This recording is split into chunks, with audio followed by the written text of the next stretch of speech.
हिंदी में आज के दिन तरह तरह से हम लोग संचार माध्यमों में कार्यक्रम देख रहे हैं, रेडियो में, टेलीविज़न में या फिर सोशल मीडिया की अगर बात करते हैं, क्योंकि भविष्य में हिंदी एक बड़ी भाषा बन रही है भारत और भारत के बाहर। इसलिए जो भी विद्यार्थी हिंदी माध्यम से टेलीविज़न के लिए, रेडियो के लिए, सोशल मीडिया के लिए तैयारी कर रहे हैं, उनसे मैं यही कहूँगा कि उनको अपना शब्दकोश ठीक करना चाहिए। और हम कई बार ये सोचते हैं कि शायद अंग्रेज़ी ठीक बोलें उसके साथ, या अंग्रेज़ी मिलाकर बोलें तो भाषा अच्छी हो जाती है। मेरा मानना ऐसा है कि आप जिस क्षेत्र में हैं वहाँ की भाषा या वहाँ की बोली का ज्ञान आपको ठीक होना चाहिए, ताकि आप लोगों से ठीक कनेक्ट कर सकते हैं। अगर आप लिखने के माध्यम में हैं, अगर अखबार के लिए काम कर रहे हैं, तो भी ये मैं कहूँगा कि आपकी स्थानीय भाषा और आपकी देश विदेश की तमाम भाषाओं का ज्ञान उस तरह का होना चाहिए। लेकिन अगर आप हिंदी ठीक जानते हैं तो मेरा मानना ये है कि ठीक जानने का मतलब कोई संस्कृत निष्ठ या जिसे कई लोग कहते हैं शुद्ध हिंदी है वो अच्छी होती है, ऐसा कुछ नहीं है। ख़ास तौर से मीडिया के हिस्से में या बातचीत वाले हिस्से में, या जहां आप संबोधन कर रहे हैं आम लोगों को,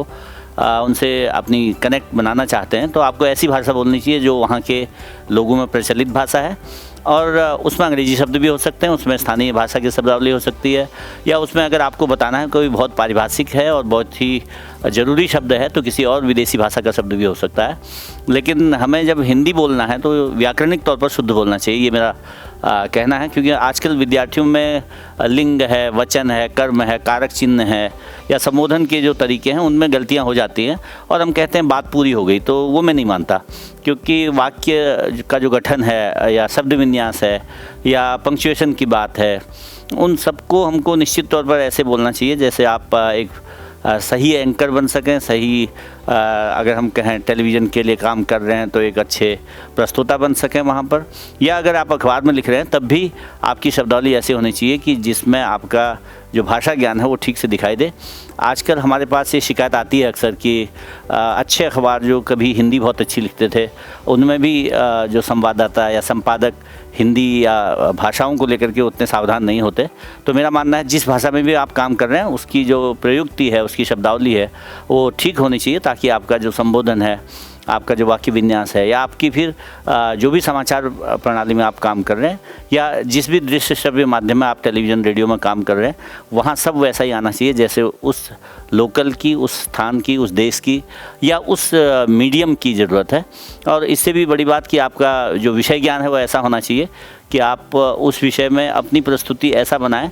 कि लगे कि आप इसको ठीक जानते हैं। अगर आप प्रश्न करते हैं तो आपका प्रश्न ऐसा होना चाहिए कि लगे आपने तैयारी की है। अगर आप उत्तर दे रहे हैं तो भी ये बात सही है कि आपका जो नॉलेज है, जो क्षेत्र है ज्ञान का, वो पढ़ा लिखा और एक जागरूक समझदार व्यक्ति तक भी पहुँचे और एक आम आदमी तक भी वो बात ठीक से पहुँचे। तो मेरा कहना यही है कि हिंदी माध्यम से जो आप संचार माध्यमों में जुड़ रहे हैं, तो आपको अपना शब्दकोश विस्तार के साथ आपके सूचना और ज्ञान के सभी क्षेत्रों में सही से काम करना चाहिए।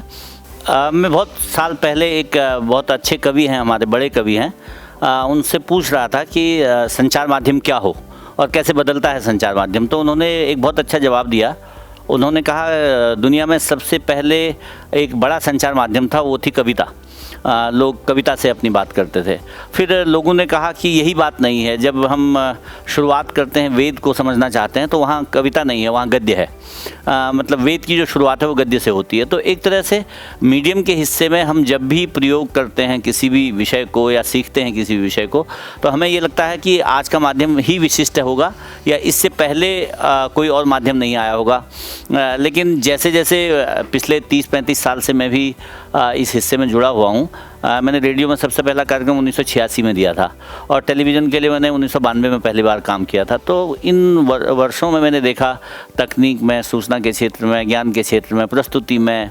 कार्यक्रमों को तैयार करने में, या फिर अगर प्रिंट की बात करें तो अखबारों का एक तरह से हिंदी मीडिया में इतना परिवर्तन आ गया है। तो बच्चों के लिए ये बदलते हुए क्षेत्रों में रोज़गार के लिए एक बड़ा क्षेत्र है। क्योंकि पहले जब ये हुआ कि कंप्यूटर आया तो लोगों ने कहा कि शायद कुछ लोगों के रोज़गार कम हो जाएंगे। फिर प्रिंट के बाद जब इलेक्ट्रॉनिक मीडिया में विस्तार हुआ तब भी लोगों को ये लग रहा था। लेकिन आज के दिन हम ये देख रहे हैं कि अकेले समाचार चैनल्स की भी अगर बात करते हैं, भारतीय भाषाओं में हज़ारों चैनल हैं। अकेले हिंदी में दिल्ली केंद्र से ही अगर हम देखते हैं तो सैकड़ों चैनल हैं जहाँ पर हिंदी प्रसारण हो रहा है, और हम लोग राष्ट्रीय अंतर्राष्ट्रीय स्तर पर एक एक चैनल के कई उपरूप देख रहे हैं, उसमें क्षेत्रीय चैनल देख रहे हैं। तो विद्यार्थियों के लिए ये एक बड़ा क्षेत्र है। भारत के बाहर भी रहने का मुझे मौका मिला और मैंने ये देखा कि अब हिंदी की दुनिया केवल भारत में नहीं है, भारत से बाहर भी सूचना तकनीक के हिस्से में, संचार तकनीक के हिस्से में या इस मीडिया में बहुत काम है। सौभाग्य से मुझे चीन में एक देखने का अवसर मिला, स्विट्ज़रलैंड में या बाकी देशों में जहाँ मैं जा पाया,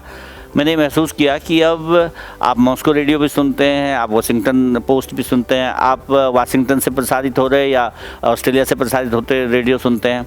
आप चाइना रेडियो सुनते हैं, आप मॉस्को रेडियो सुनते हैं, आप BBC लंदन सुनते हैं। तो तमाम जो माध्यम हैं उनमें हिंदी एक बड़ा माध्यम बन करके आ रहा है, और दुनिया भर के लोग हिंदी मीडियम सीख रहे हैं इसलिए क्योंकि वो बड़ी दुनिया से कम्युनिकेट कर सकें, क्योंकि दुनिया एक ऐसी बड़ी भाषा की ओर आजकल आकर्षित हो रही है जो सूचना तकनीक के हिस्से में भी बड़ा विकास कर रही है। तो विद्यार्थियों से मैं यही कहूँगा कि अगर आप संचार के इस हिस्से में काम करना चाहते हैं तो अपना नॉलेज और अपनी जो तकनीक है उन दोनों को अपडेट करें और अपनी भाषा को ठीक करें। तो ये इसमें व्यवसाय काफ़ी है, काफ़ी सारा काम है,